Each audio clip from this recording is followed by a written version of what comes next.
से अटी पड़ी कुरुक्षेत्र की भूमि पर सूर्य की पहली किरणें उतरने लगी थीं।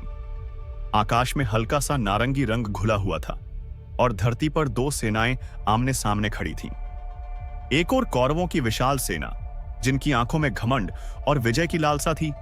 दूसरी ओर पांडवों की सेना, जिसमें त्याग, धर्म और प्रतिशोध की आग धधक रही थी। इसी समय हस्तिनापुर में अंधे राजा धृतराष्ट्र अपने राजमहल में बैठे थे। आंखों से अंधे, पर मन में भी वही अंधकार था जो पुत्र मोह से जन्मा था। उन्होंने अपने मंत्री संजय से पूछा, संजय, कुरुक्षेत्र में क्या हो रहा है? मेरे पुत्र और पांडव अब क्या कर रहे हैं? संजय ने आंखें मूंदी और अपने भीतर की दिव्य दृष्टि से कुरुक्षेत्र को देखना शुरू किया। उसने जो देखा वह केवल युद्ध की तैयारी नहीं थी, वह था इतिहास का आकार लेना। संजय बोला, राजन, इस रणभूमि में पांडवों की ओर से जो योद्धा खड़े हैं, वे केवल योद्धा नहीं हैं, वे स्वयं अग्नि की तरह प्रचंड हैं। उनमें से सबसे पहले हैं भीम और अर्जुन। संजय की दृष्टि भीम पर गई। वह विशालकाय शरीर वाला योद्धा था, जैसे कोई पर्वत चल रहा हो।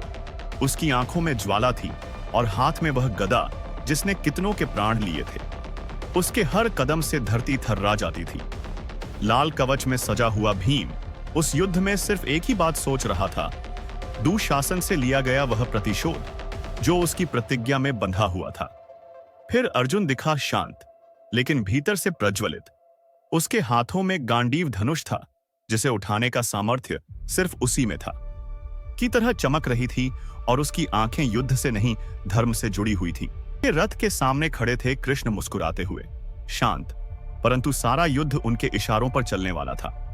फिर दिखे सात्यकी युयुधान, अर्जुन के परम मित्र, हरे रंग के कवच में सजे हुए, धनुष को इतनी तेजी से चलाते कि शत्रु को सांस लेने तक का समय न मिले। उनके चेहरे पर आत्मविश्वास था और चाल में फुर्ती। इसके बाद दृष्टि गई विराट पर, मत्स्य देश के राजा, जिनकी तलवार और ढाल स्वर्ण जड़ित थी। उनके रथ के झंडे में मत्स्य का चिन्ह था और उनकी उपस्थिति में गरिमा थी। और अंत में पंचाल के राजा द्रुपद, वृद्ध लेकिन तेजस्वी। उनके चेहरे की झुर्रियों में वर्षों का अनुभव था और आंखों में एक अधूरा हिसाब। वह द्रोणाचार्य को देख रहे थे, वही गुरु जिन्होंने कभी उन्हें अपमानित किया था। आज द्रुपद के पास अवसर था सम्मान वापस पाने का।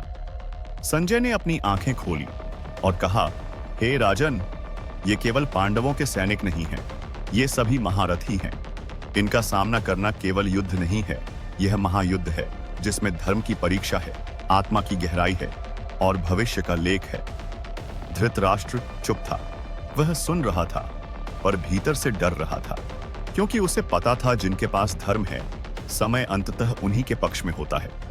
कुरुक्षेत्र में शंख बज चुके थे और गीता की वाणी अभी अभी जन्म लेने को थी।